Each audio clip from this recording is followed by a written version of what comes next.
Okay, Karishma, let's get started. All yours. Yes, so good afternoon or good morning or good evening, depending on from where the world you're joining from. On behalf of IATBR, it is my pleasure to welcome you all to the IATBR Lifetime Achievement Lecture by Professor Hani Mahmassani, who was awarded the Lifetime Achievement Award in July 2024. And many thanks to Professor Chandra Bhatt for serving as the chair of the jury board for the Lifetime Achievement Award selection, for hosting this event at UT Austin and USDOT National Center for Understanding Future, and moderating the event. So without further ado, I would like to hand over to Chandra. Thank you, Karishma. I'm going to keep my introductory remarks very brief, but I'll come at the back end of Hani's presentation. We all know Hani very well. So he is the William Patterson Chair in Transportation at Northwestern University and the director of the Northwestern University Transportation Center. We all have read so many of his articles, 220 plus, very highly cited, much more pertinent to IATBR. He was the president of IATBR between 2000 and 2002, and he organized the 1997 IATBR conference here in Austin. He served as the editor-in-chief of Transportation Science, just diverse range of contributions. He is a member of the National Academy of Engineering and also the Transportation Research Board Executive Committee. So again, without further ado, Hani, all yours. Thank you. All right, I'm gonna go ahead and share my screen. Hope I do it right. Let's see.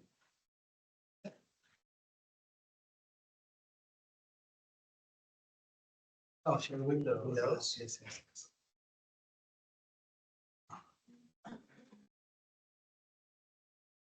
Okay. Can everybody see my screen? Or in case anybody would like to see my screen, see it. Okay, great. To turn the microphone on, that would help. All right, thank you so much, Chandra. Thank you so much, Charisma and IATBR. And thank you to all my good friends and colleagues who are here today. This is a very special moment indeed, to have a second chance to present this material. Hopefully it goes smoother this time. All right, so anyway, this, as you know, Chandra, when he proposed that we do it here, he said this is like going back home, and for me, this really is like coming home.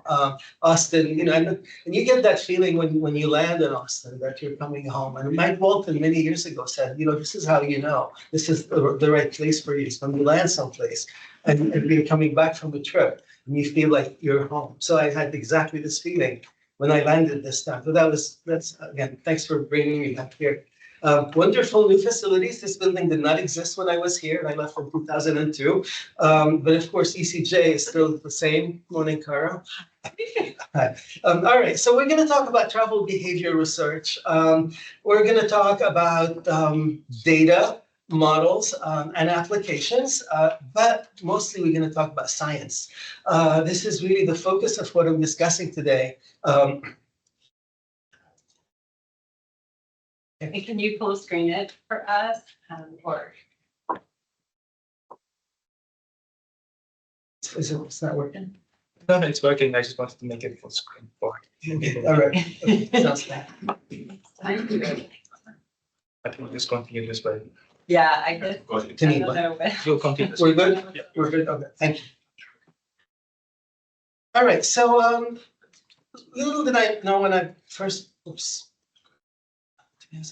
when I first prepared the slide, of course, that neuroscience was gonna take on a much more significant role in my life, but I'm gonna represent that. Of course, we all know about, right brain, left brain, right?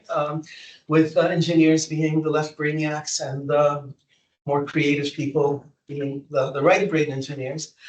Except at Northwestern, of course, we had branded the School of Engineering as whole brain engineering. And that was really the whole notion, is that engineers can't only do the analytical part, they really need to be whole brain engineers. Anyway,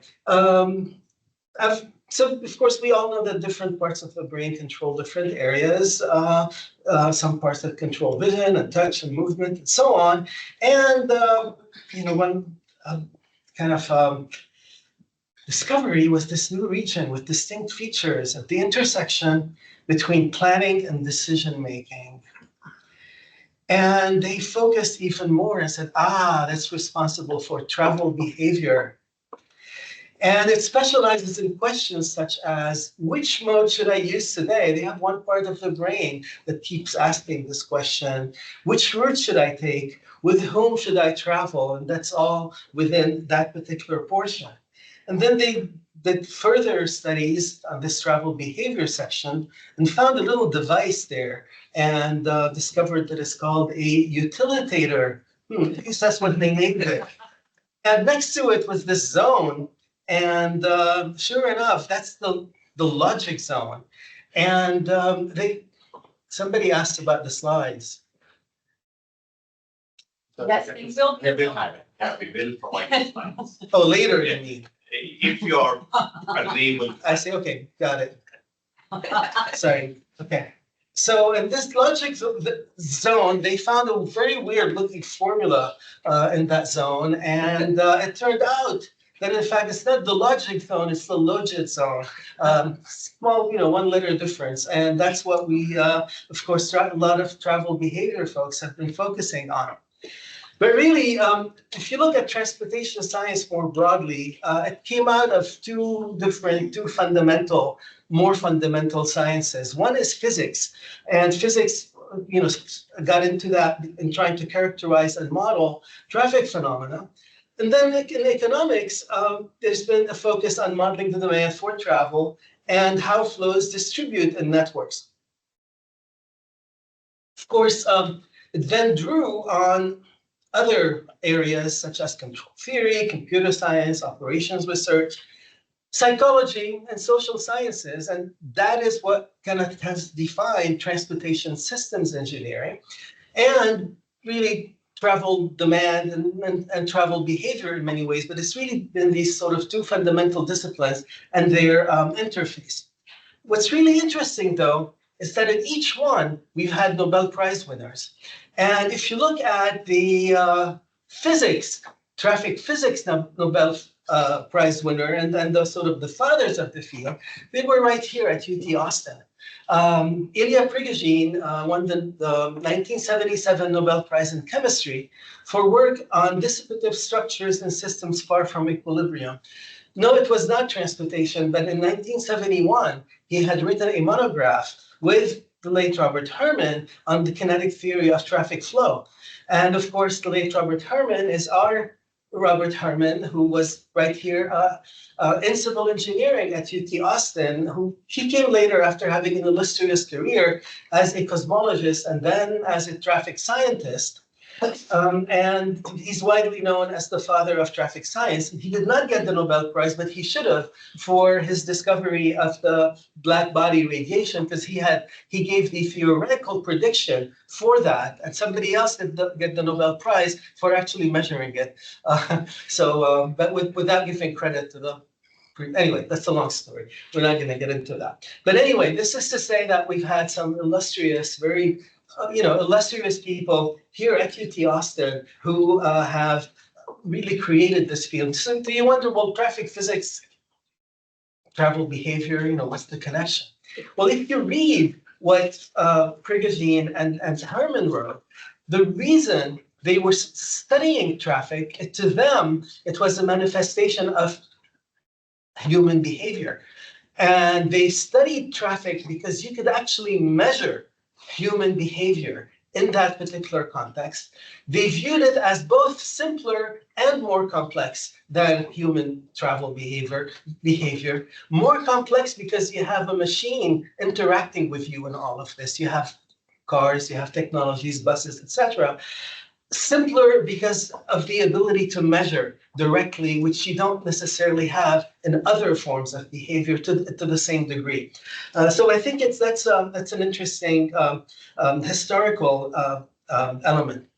And of course, we had Nobel Prize winners in economics more directly related to travel behavior and transportation. We've had William Vickrey in 1996, who is best known for his seminal work on congestion pricing, and Dan McFadden, and I'm again honored, I guess, A, he taught me applied econometrics at MIT.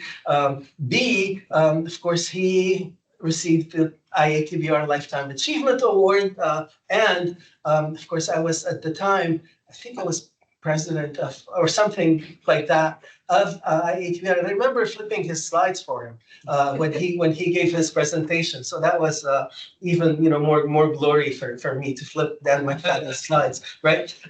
Anyway, of course, we're all familiar with Dan McFadden and his contributions to discrete choice models, discrete choice theories, and a whole variety of topics. All right. Pastola was supposed to reflect also on where I come into this whole field, other than knowing Herman and McFadden or whatever. But what have I done to sort of to belong here, I guess, in the travel behavior world?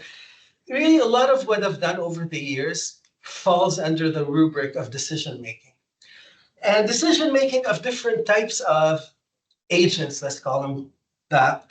It's starting with sort of particles in traffic, that's vehicles, pedestrians, bicycles, and so on, to travelers in cities in terms of activity engagement, mobility choices, travel choices that they do, and looking at what decisions that firms make with, in terms of logistics decisions about location, sourcing, mode of shipping, and then you look at what carriers are doing, and they're actually operating all these systems. They make operational, tactical, strategic decisions, and our agencies are as quote controllers, regulators, and essentially making investment decisions. Do we build a highway? Do we build a transit facility, and so on?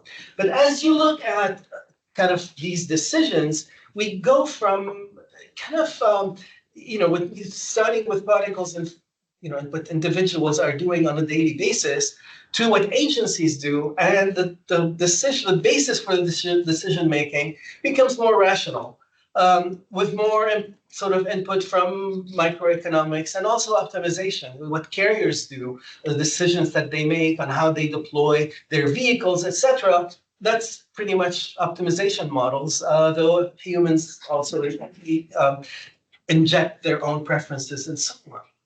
But on the other hand, when it comes to what particles are doing in cities, what humans do, what we do as travelers, that it becomes kind of the opposite direction. It's more cognitive, more psychology, more, I guess, to me, it's all behavior, really, in a sense, but sort of the basis of that behavior in one case is more optimization, more, quote, rational. In the other, it's more effective, more perceptions and attitudes, etc., etc.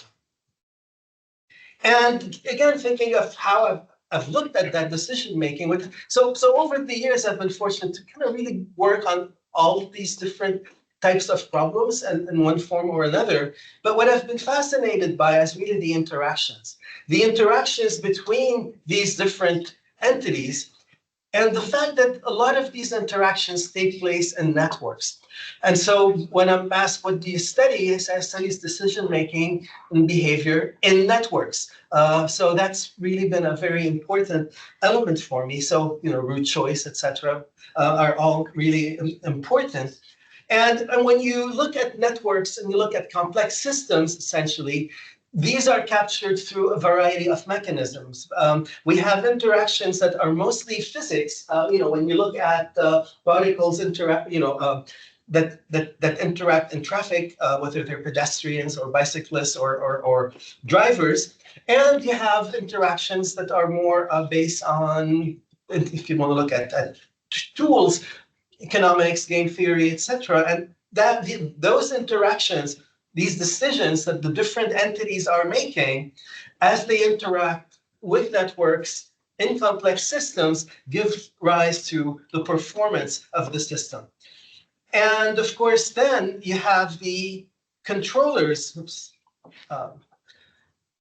the agencies and the carriers that who through their decisions are effectively those who are really intervening, whether through provision of infrastructure or through operational decisions and so on. And again, these agencies end up being or relying on modeling these phenomena, on modeling the behavior to be able to predict what the performance of the system is going to be. And that's how I, again, tend to define a lot of the different things I may have done at one time or another. So some long-running research themes in the work that I've done, so in terms of behavioral phenomena, been fascinated with dynamics, both within day and day-to-day, with kind of mechanisms of, I guess, of interaction.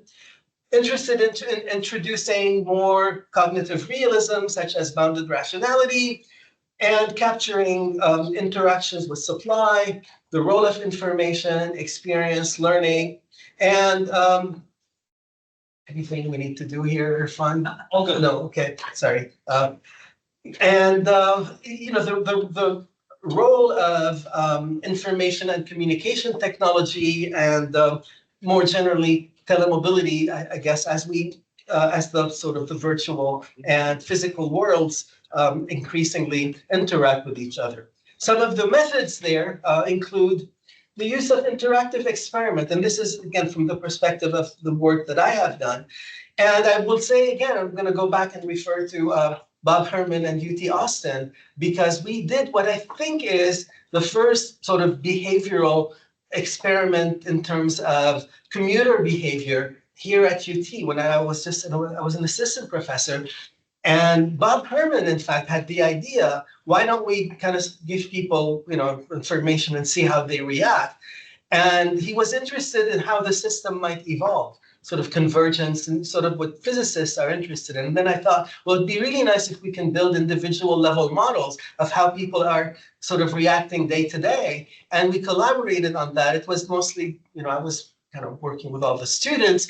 And in those days, we couldn't kind of do it online, essentially. We had to take this, so people were given their, a description of a commuting scenario. They would give you a departure time. We would take the departure times of many people. We would simulate it, give them then an arrival time and give them their arrival time and ask them to give us a new departure time. You've heard me talk about this many times, but was interesting in those days. We were actually physically taking the information to them.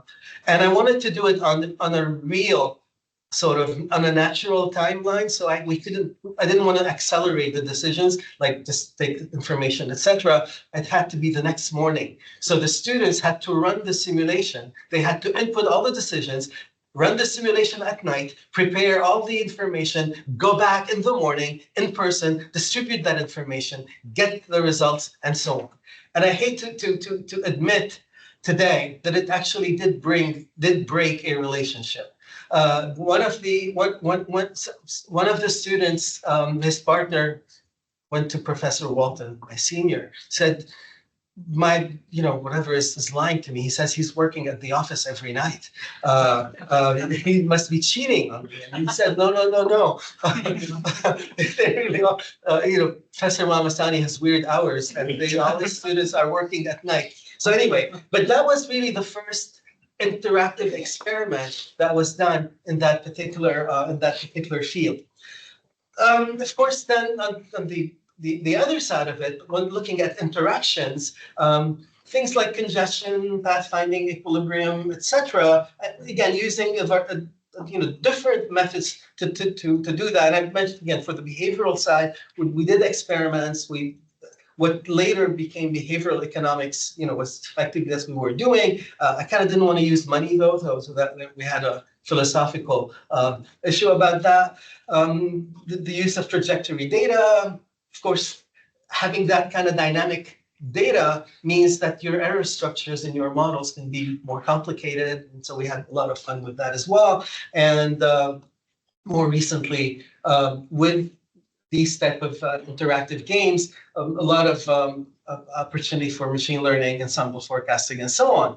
And so what's interesting, though, about these interactions questions, that fundamentally at the root of all of these phenomena lies individual behavior. We do root choice, but you have to kind of solve the network problems to be able to have realistic root choice decisions. So it's all interrelated, and that's, for me, has been the fascinating part of this field, is you have always kind of a motivation and behavior to do what is effectively the operations research of it, the optimization, etc. And some other sort of long-running research themes for me, of course, I've mentioned flow interactions, and I'm going to talk a lot more about this because I think in travel behavior, we haven't perhaps focused as much on collective effects as we have, let's say, in traffic behavior, for example. And particularly that interaction between micro rules and macro properties. We have models that are all micro, we may simulate them and then examine what comes out of it, but we're not formulating the science, let's say, at a macro and micro in a consistent way, whereas in traffic flow, this has been done, and has been done in a fairly elegant way, and I'll talk more about that. So that gives rise to network and system fundamental diagrams. You're going to hear more about this. Flow breakdown, hysteresis, nonlinearities, and essentially what heterogeneity does to flow. And when you have multiple classes, because effectively, it's, this same heterogeneity that we deal with in travel behavior, we're also dealing with in this other aspect of behavior. And of course, again, over the years, there's been applications across a whole variety of areas, from both vehicular traffic to non-motorized, to freight brokerage, actually, where some of these tools have also, we've implemented some of the choice modeling tools for freight brokerages, and more recently, our work on urban air mobility. Okay, so if we look at the back to sort of travel behavior modeling here, developments in transportation systems, as we all know, have kind of been moving towards greater connectivity. And automation increasingly being introduced, not quite there yet, but we're certainly, it's no longer kind of an if situation. It's it's a sort of when will we reach different scales of deployment, because deployment has started. Of course, Ram was the first one who introduced me to riding in an autonomous vehicle in Chandler, Arizona, where he lives. So that Ram, thank you very much. That you started. You triggered a monster, created a monster, I guess. So thank you very much. Another, I guess we also, sources of data, from microdata to system level in very large quantities. We're really seeing a lot more data. Whether we're fully leveraging that data, say, to study behavior, I don't think so. I think there's a lot more we could do.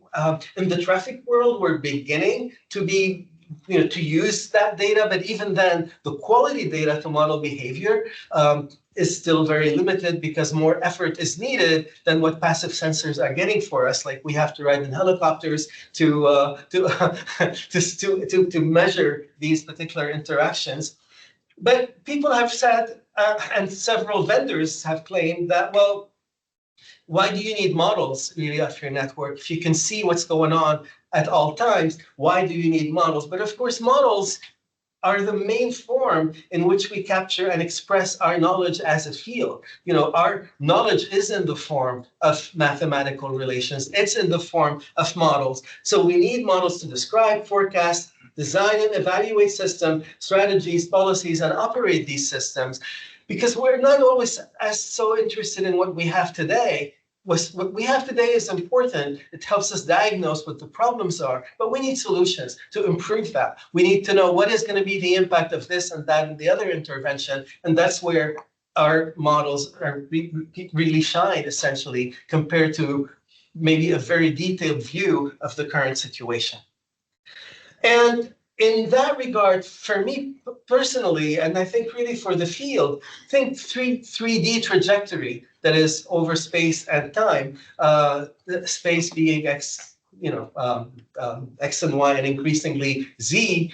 So we're really looking at four-dimensional trajectories. This sort of area of trajectory-driven travel behavior, looking at flow interactions and network performance analysis, and trajectories do give you a more complete and compact description of the system state, can capture all aspects of individual action. So it's really the most complete record of actual behavior that we can get, though we're not going to be able to know necessarily the why of it, but at least we will know what has happened. We describe the state. The why is where our surveys, et cetera, are gonna come in. But from a representation of activity, of decisions, essentially 3D trajectories or trajectories in general really give us a much more sort of complete representation that has been extremely useful to some of the work really over the past decade. All right.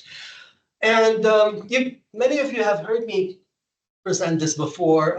If we look at developments that we've had in modeling travel behavior, particularly sort of from the planning standpoint, we've had an evolution towards behavioral realism in modeling and forecasting tools. And I did the first version of this, in fact, at the memorial workshop in honor of the late Ryuichi Kitamura. But I've kind of it has remained a very useful way for me to characterize developments over time.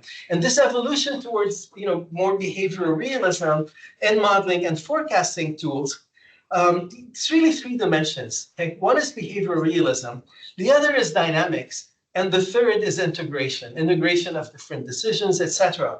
And we started, at least when I joined the field, probably there were other things before, is sort of the four-step sequential, static set of models. We're all familiar with, the four-step process and then the models that are associated with that. And that's kind of sits at the corner of that. It's, in terms of dynamics, it's really, they're static models. Not very much behavioral realism initially, more, realism than nothing, but not, that's sort of the base against which we compare things. And integration, really primarily travel decisions and that users are making. And so along the lines of behavioral realism, then disaggregate choice models came into the picture, away from simply aggregate models. Trip chains, activity-based models, activity scheduling, real-time response to information. And if we look at some of the theories that were developed alongside that, we had consumer theory, of course, random utility models, incorporating subsequently attitudes and perceptions, introducing bounded rationality, the notion of thresholds, heuristics, computational process models, learning dynamics, prospect theory and cumulative prospect theory to better represent risk. And more recently, we've been working with drift diffusion models. And so that kind of look more specifically at the timing of different decisions that are being made over time. As sort of the pressure kind of increases, one kind of decides to, okay, now we're going to make that decision or not make it at all. And so, again, we've had that movement essentially along the lines of both realism and dynamics. And if we look at dynamics, of course, we went from static to examining within day processes to then examining day to day. And with that came the notion, the importance of understanding learning dynamics, and then sort of the long-term evolution and adaptation of our systems. And within day, typically, we've looked at dynamic equilibrium as opposed to in the static case where we just kind of have a static equilibrium. We had, within day, we were looking at time, what I call time varying equilibrium as opposed to dynamic. Oops. And then day to day questions like convergence, disequilibrium, stability of equilibria, and so on. Then with long-term, over the long term, looking at evolutionary paths, adaptive strategies, and so on. But more recently, I've kind of moved towards the other side of the scale, which is really looking at real time. Okay, and that's sort of within day, but looking at real time decisions.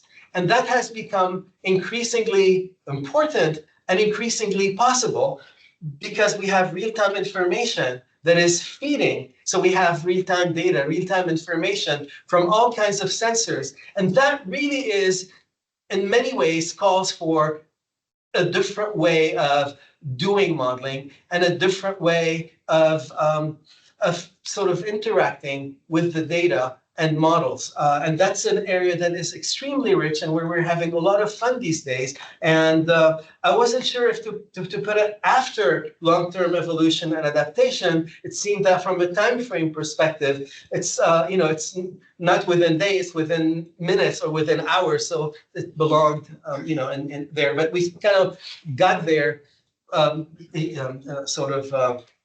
later. So it's not sequential in how we're addressing these questions.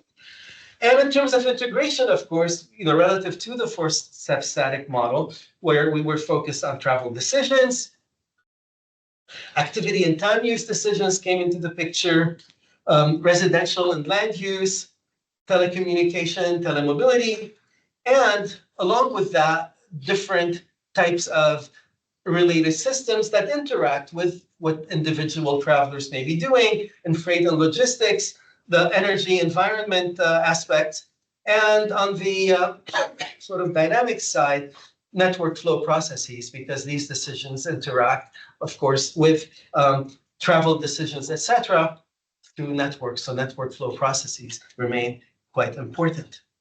And in terms of, again, from four-step sequential static, then, of course, we lived in a world of integrated activity-based demand and network microsimulation. I don't know that we've spent a lot of time, many of us, in that space. We recently, and I will here again express my tribute to our dear friend Prof Mokel, who organized this wonderful symposium for us recently. So it's still an ongoing area, though the questions may have changed. And to going towards process models of cognition, learning, and networks, never got quite as much buy-in in that realm. Certainly not from our agency, I guess, when it comes to what we might do. But sort of in terms of scientific development, it's very much what kind of we aspire to, in a sense, try to capture how cognition may be evolving with learning in a network context. All right. So next, I'm going to talk about interactions. I'm going to focus on interactions, conflicts, and fundamental diagrams. So why is he talking about traffic flow? Because I told you traffic flow is decision making, it's behavior, and it's behavior that we can measure. And so after many years, and it's also an area that I kind of see much more completely, I guess, because you work on certain problems, you try to see things completely, but with traffic, I think eventually once is beginning to see the full picture here. And so interactions generate conflicts. That's really the fundamental thing to notice. It seems simple, but it's so basic. Interactions generate conflicts, which are experienced in all kinds of flow systems, resulting in congestion, though the ability of natural systems to self-organize is remarkable.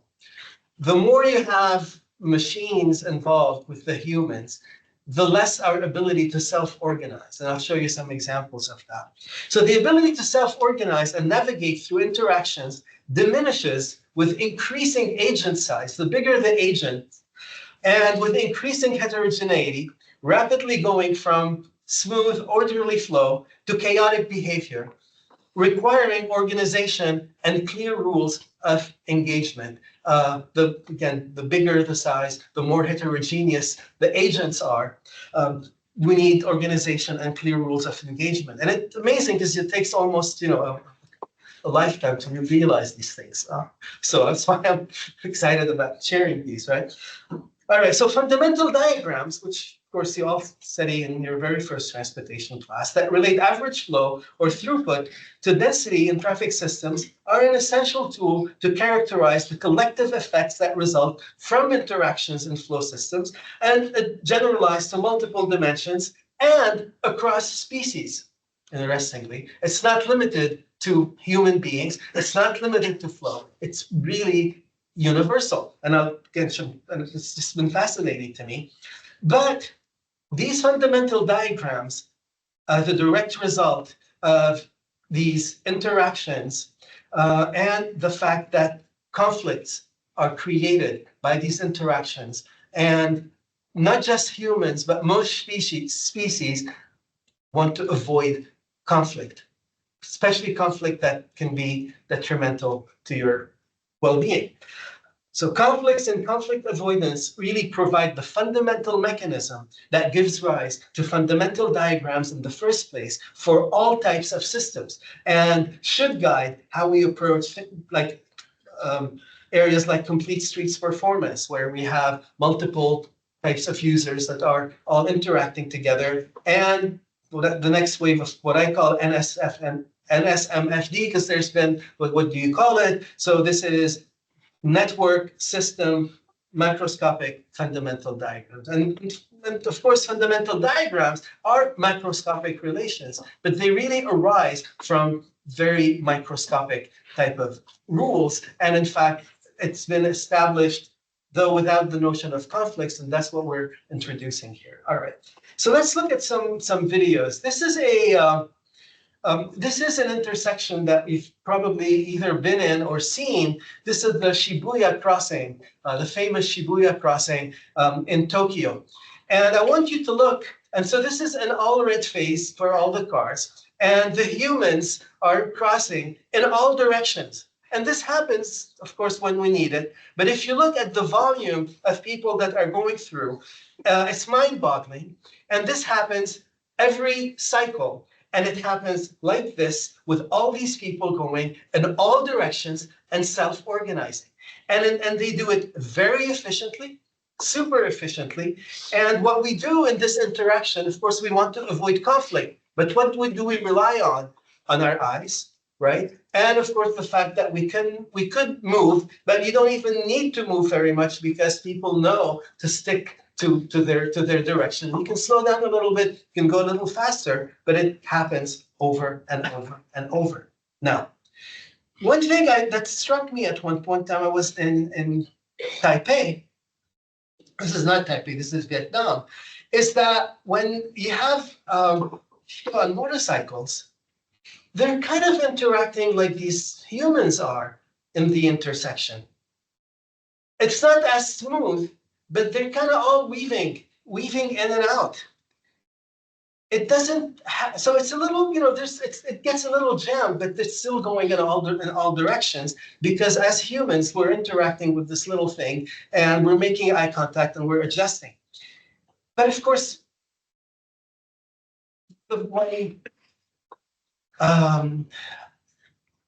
you have bigger fish that are going, and so they're interacting in this case, and you can see they're making way and they're getting through, and it's functioning perfectly well. Then when this bus comes in the middle of everything, it's harder to interact at a human scale when you have the buses and the cars. They still kind of manage, but the efficiency diminishes greatly. The problem is, so, okay, I don't know if you've ever been in a, I'm sure you have. It used to happen, I noticed that in ECJ. Okay, ECJ, the civil engineering building next door. You go in an elevator, so you have to, on the 6th floor, you have to take the elevator all the time, right? Go in an elevator, and these students come in. They have backpacks that are twice their size, but they think they're just, this is just them, and they go, and if you're already in there, you're getting squished. So you learn to be like this in that elevator. Why? Because they're not aware of the armor that they're carrying. And they're still interacting like humans do, but they're not humans anymore when they carry the backpack. And so these drivers That's exactly what they're doing. They have these backpacks and they go in the elevator and they think they can just go through like they're pedestrians or even like bicyclists where you can manage. And then you get this, you get gridlock and nobody's going, of course, right? Now, this is from Moscow. And this is clearly an old one. Old. I figured, I should go and check something more recent. So I found one that was very recent, but unfortunately it was taken down YouTube. This was violating something or the other. But it was this one. The cars are very recent, and it's exactly the same phenomenon in Moscow. Of course, it happens in other places like Beirut and so on, but essentially where it's the notion where that human interaction that you're trying to do at a human scale is no longer possible because of the size and the heterogeneity that we're dealing with. And that's the point that I wanted to make here. And of course, so here's another example. This is in Beijing, and it looks okay. But then I'm going to advance it. It's a long one. And you can see it beginning to happen. These left-turning vehicles are beginning to start pushing in.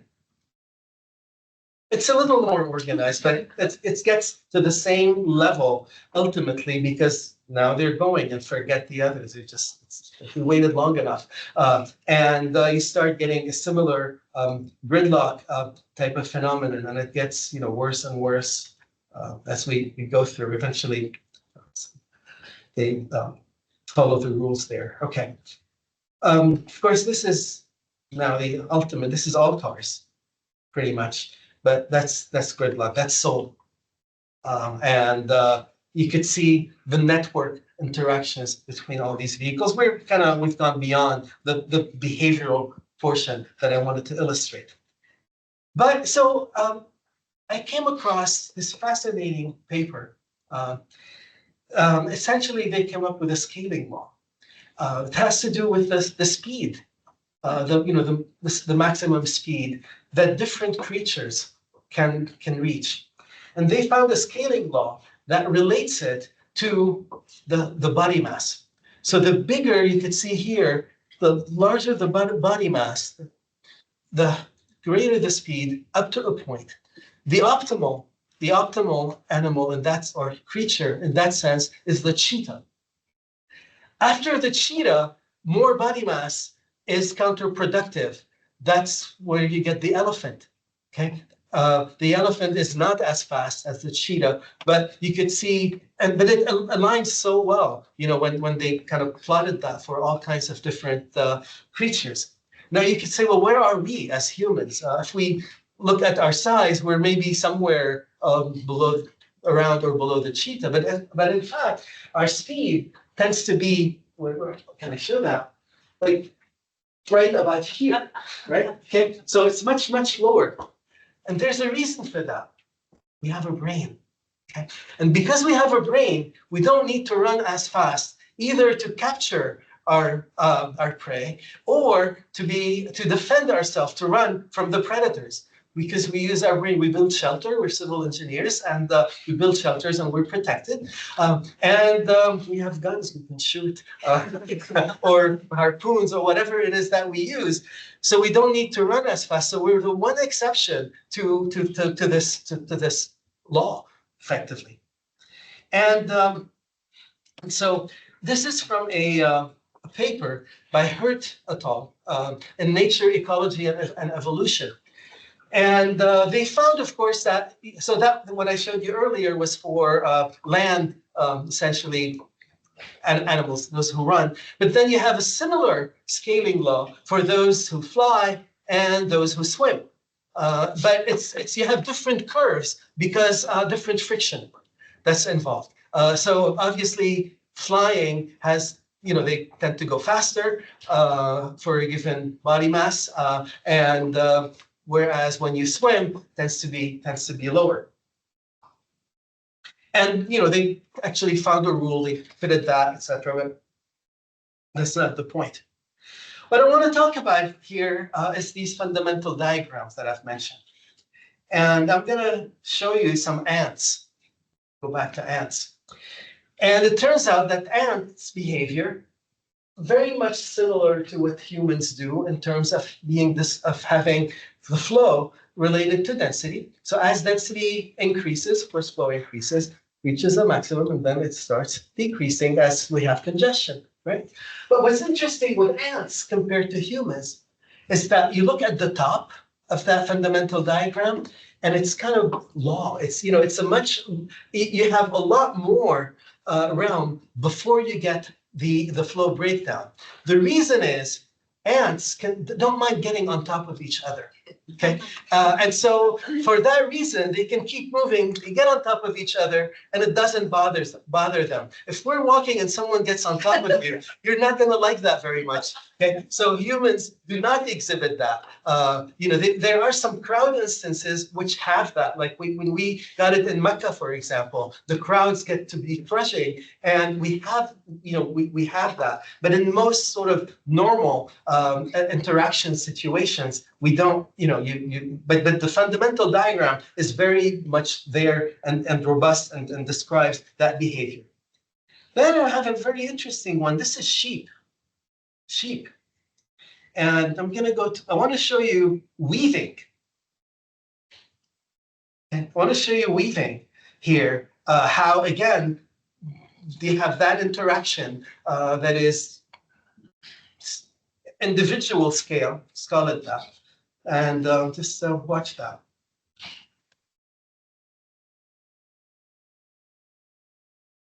Here, this part, right here.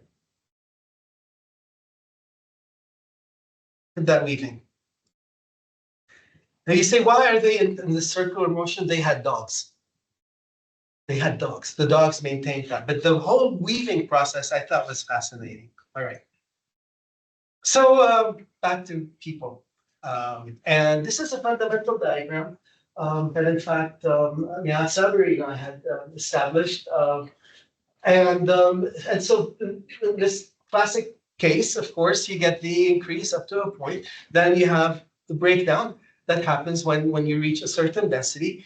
After the breakdown, there tends to be a period where it's somewhat chaotic. And then you kind of go back. And what you have here is this hysteresis phenomenon, which we find with vehicles, find in freeways, find with human beings. What's interesting there, this is just looking at these pedestrians. The density at which the maximum occurs is 2 people per square meter. Okay, when we're doing safety analysis, the maximum possible that you would consider is something. If we have 4 person per square meter, that's considered dangerous in terms of crowd. So in our societies, where 2 is essentially the peak. And even though when you look at New York City, of course, it gets crowded, but it's still below these levels. When we had data from the pilgrimage in Mecca, it was hitting 6, 7. And before we get breakdown, so it would go on for a while, you get breakdown, you have a whole range before it gets fully chaotic, and then it's complete breakdown, something happens. So it's just a fascinating element. And of course, our congested freeways, classic fundamental diagram from freeways, where it goes up, you get breakdown, this chaotic behavior there for a while, and then that same hysteresis phenomenon with buildup, flow breakdown, congestion dynamics, stop and go waves, etc., and then dissipation. And so what's interesting for those who don't know traffic, usually is when it doesn't close back on the sort of the straight line that we had. It closes at a level that is about 1/3 less than the optimal. Okay, so when you have the sort of what some call capacity drop, actually, that it's that drop that you get, it's about 1/3 of your throughput is lost. So every day on our freeways, we're losing 1/3 of the nominal capacity that planners have anticipated because of stop and go traffic. It is that bad. All right. You can go on this. So this is for bicycles. This is based on simulation in this case, but there's some data now that's beginning to appear for bicycles. And one key issue is, are bicycles more like cars, or are they more like people? Because we define density for people by dividing, by area, whereas for cars, it's essentially over linear foot and lanes. And what do we have with bicycles? It's kind of in between, right? And so there are systems where lane-based definitions work well, other systems where looking at the sort of the area is the proper way. And we're still collecting, meaning the community, data on these different areas. Meredith Raymer, my student, has been really looking at some of these questions. And promise you we'll talk about conflicts. This is from urban air mobility, eVTOL, takeoff and landing. And his student, Chris Cummings, recently did his dissertation on that. But effectively, he isolated the role of conflicts, in this context. And he created a conflict resolution mechanism. That is how the FAA is proposing we resolve these conflicts.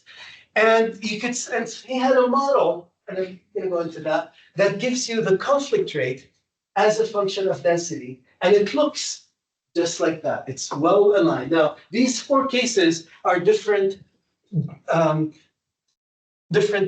space air topologies, if you wish. In one case, it's unstructured. Another, you have geovector, then you have free routes, fixed routes, etc. But each one has a different curve, if you wish, different relation. But the conflicts are very well aligned with that, and this fits like super well in that relation, and that maps directly onto sort of the density speed relation, and therefore the fundamental diagram. So you get fundamental diagrams, the urban air mobility, that looks exactly like what we're getting from all of these different systems. So in my mind, it's really unifying the interactions that we get with and without cars, human, non-human interactions to, in this case, urban air mobility vehicles. So that's the fascinating part there.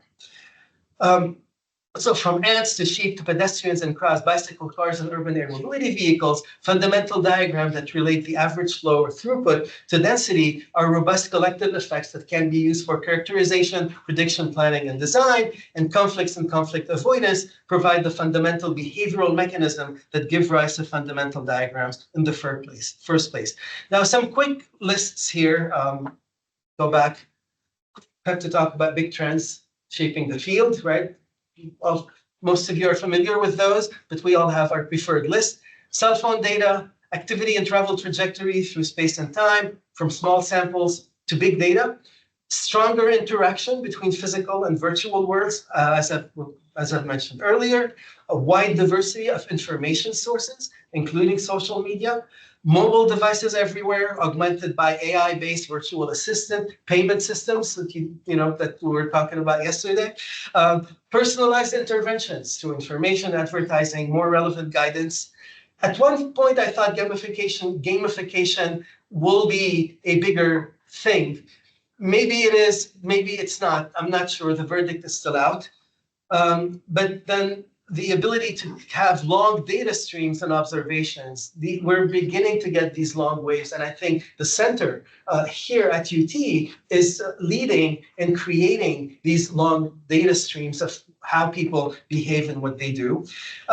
Unfortunately, I find a growing disconnect between academic research and professional practice. I don't know who's to blame necessarily, but it's a reality that we kind of need to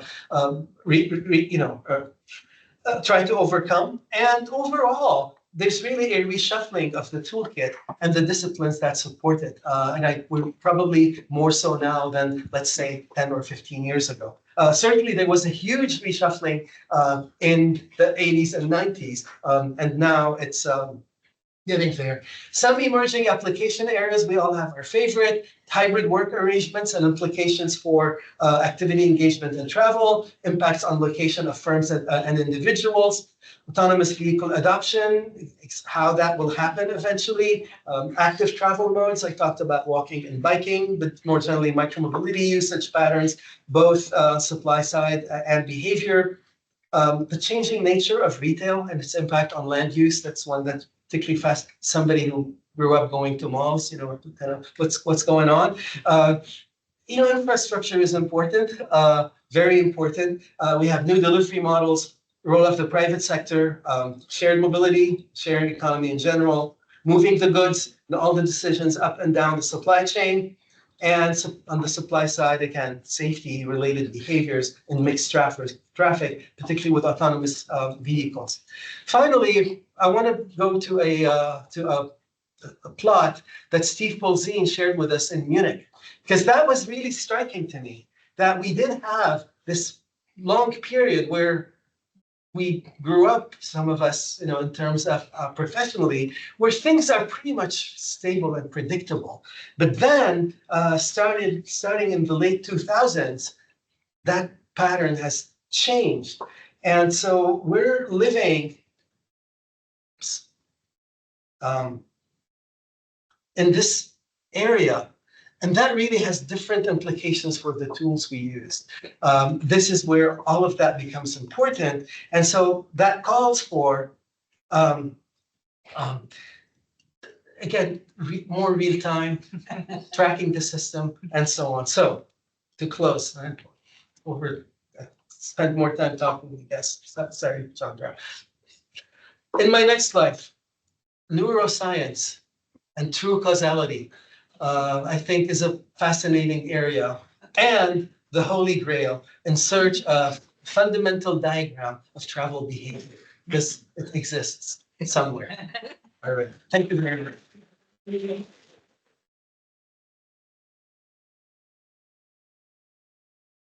Thank you so much. It was interesting when I was seeing the videos. I just came back from India about 2 weeks back. And Hani, one place where I feel that vehicles are seen as an immediate extension of a human, I think is India. It is incredible how, when I'm going on the roads, it seems like chaos. But with your vehicles, you have so much inches from one vehicle to another. I'm looking back, saying, hey, am I going to hit? But it's just incredible. And I'll tell you this, I have a back kind of a support thing. And whenever I go into cars, I'm trying to, be careful about it, very conscious, but very interesting, a lot of these things. But very insightful. Thank you so much. I know Hani started with people like Robert Herman, who I had the privilege of occupying Robert Herman's office when I first got here. It was a huge privilege. But I also think, it is hard to think of a travel behavior scholar embedded within our transportation profession who's made such path-breaking contributions and over a sustained period of time. And it still continues. As Hani says, he's excited. You can see that it's still going on. One thing about Hani, I would say, is he's bridged the so-called, he calls it interactions. We have these silos of demand and supply. He has bridged that so seamlessly. And in doing so, Hani, we really appreciate the fact that you have forged new directions. You have been way ahead of time in thinking about new concepts, new ways of looking at things. And this is very interesting to me. He's been a trailblazer in producing a complete generation, multiple generations of scholars. Sometimes we joke about being, your kid, your grandkid in the professional field. With Hani, you can go to the kid of the grandkid and the grandkid of the grandkid, and it seems to keep continuing. I had a smile on my face recently when I saw Sharika Hegde, her name appearing in the NUTC Compass, which is TC's newsletter, and she had received an award recently. Hani's former students love him so much that they send their kids to study with Hani. And this is Sharika. Sharika is, some of you might know the name J. Krishnan. Sharika is Jay's daughter.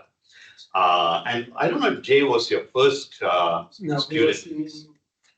third or fourth. Third or fourth, yeah.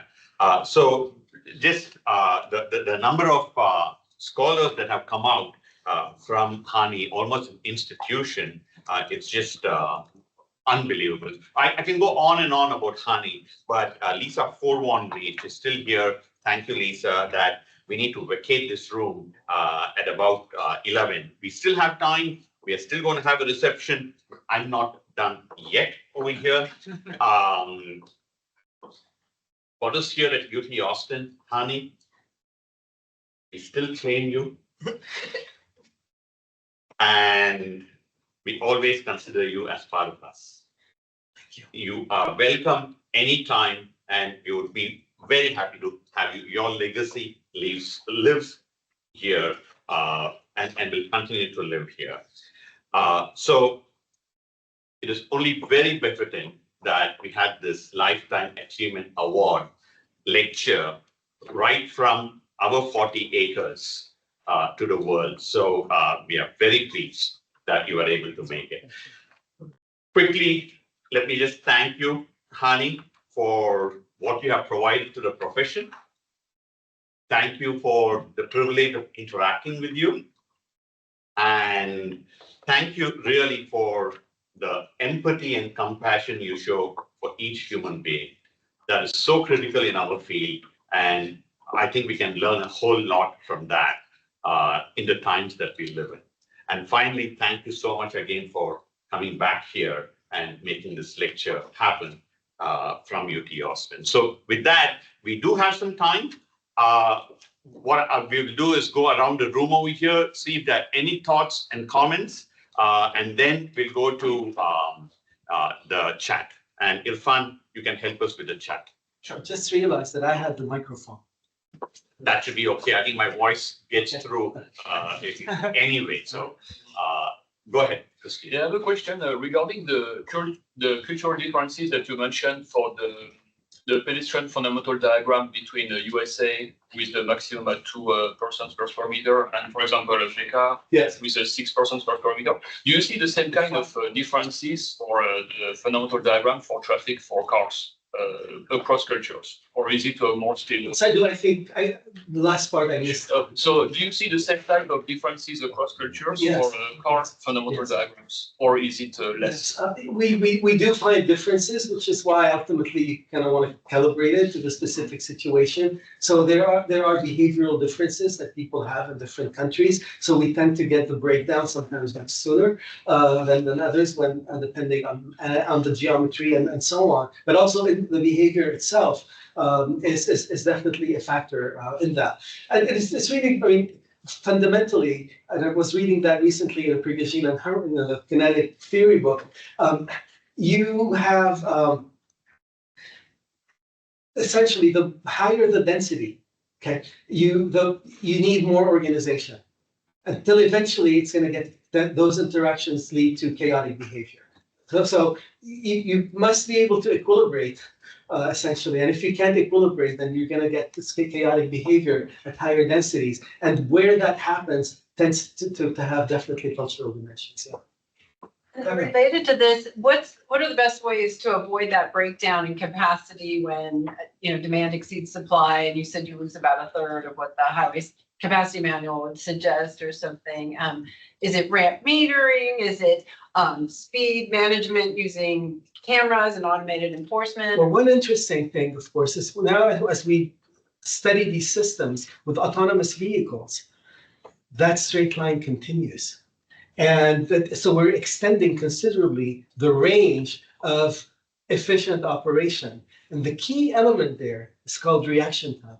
Okay, when you shorten that reaction time, you're effectively delaying breakdown, and you can potentially increase by 50% and we're still not breaking down. For our existing systems, really the only ways that I'm aware of is controlling.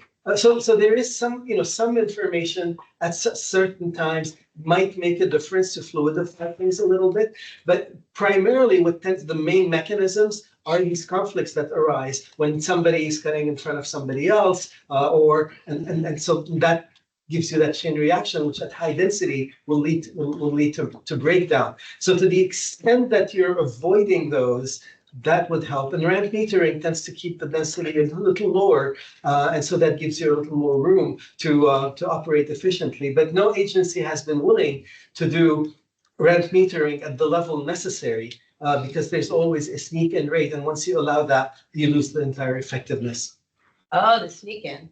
And so you would be an advocate of like coordinated adaptive cruise control on all vehicles if they're nearing capacity conditions. You would want to Absolutely. all drivers to enable that. Absolutely. But now what we've found though with autonomous vehicles, those who are working in this field, this only takes a fraction to be equipped to kind of influence the entire system. And we can be more aggressive with the vehicle as controller in the system, but that's not very practical because nobody's going to operate their car to be a controller for the system. So it's going to operate for your own benefit. But even then, when it's operating for your own benefit, the fact that you are reducing that reaction time tends to buy you quite a bit before you get flow breakdown.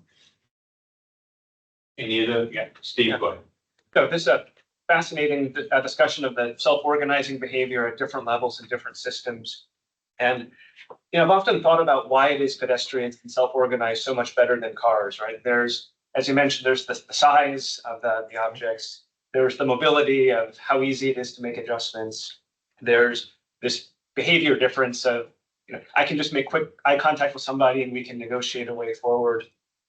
And also the effects of a collision, right? I mean, if you're jostled in an elevator, it's unpleasant, but it's not to the same degree as vehicles colliding. Do you have a sense of which of these factors is the main contributor to these differences, or the relative importance of these different ones? I haven't really seen this analyzed, so this is more observation at this point. But this is where you mentioned the ability to interact. So there are certain places. You mentioned India, and again, growing up in Beirut, you would see that up to a certain point, that self-organization works really well. Drivers are really good up to a point. After that, it's how it becomes completely inefficient and completely horrible. And so there is more tolerance and more awareness. So for example, the main rule, if you're a driver in Beirut, do not hit someone else. You don't worry about being hit. If you do, you don't move. Okay, you do not move. You go and don't hit anyone. If everybody does that, the system flows. So that one mechanism accounts for a lot of what we tend to observe. Again, up to a certain point, it doesn't necessarily when density increases, it's not going to be efficient at all. So Steve, you should talk with Jay. He will give you a whole rundown on why people in India honk in their vehicles, because honking, he says, is the mechanism for eye contact. Effectively, eye contact. You honk and you say, hey, I'm here. So that's why they honk apparently. And he'll just take you through a whole load of stories on that. But I also had an experience recently, Hani. You said sometimes it breaks down. And we were going to the airport and it actually broke down completely. And much to the chagrin of my wife, I actually went out. And she said, no, you cannot step out. And I became the traffic cop. And she took a video of it. So she said I should share it with all the students, but that's for some other time. Any questions from the chat? So let's hope they don't have a gun. We are all peaceful people in India.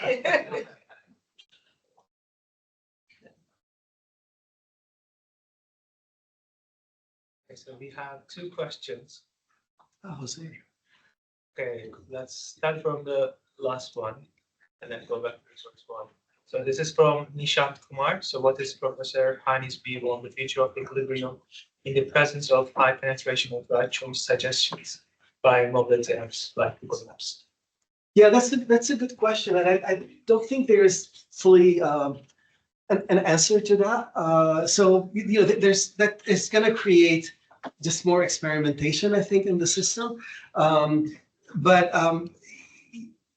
it can be more, essentially could be, in some cases, could be more efficient than a user equilibrium. But most of the time, it ends up being less efficient because there is no coordination. And really, the only way in these situations is to have coordinated information, and that has been a non-starter in most societies and with most people. And so we've had these examples in LA where people are sent on very long routes, and neighborhoods are upset, and the classic case of many more people shift than necessary, and that creates then congestion on the other place. So I think the equilibrium is, as we have worked with it, and there's various forms of equilibrium and so on, it still remains a very good benchmark and an anchor that allows us to compare systems and allows us to compare different information strategies towards that. But in terms of solving for what develops in the network, I think we have the tools to essentially find fixed points and find what systems are evolving to when we have different types of information and heterogeneous users. So the question follows with the motivation behind it. Wow. So let us consider a conspiracy theory. What if the route suggestions by a company result in making some parts of the network crowded so that congestion-free route can be sold to someone else? Say a food delivery company. No comment. Yeah, that's beyond me, but I think these are interesting games to play. Okay, so there is some thing less. Okay, yeah. This is less technical, I guess, but if you could go back in time, what would you do differently? Maybe career-wise or Oh gosh. yeah, personal-wise.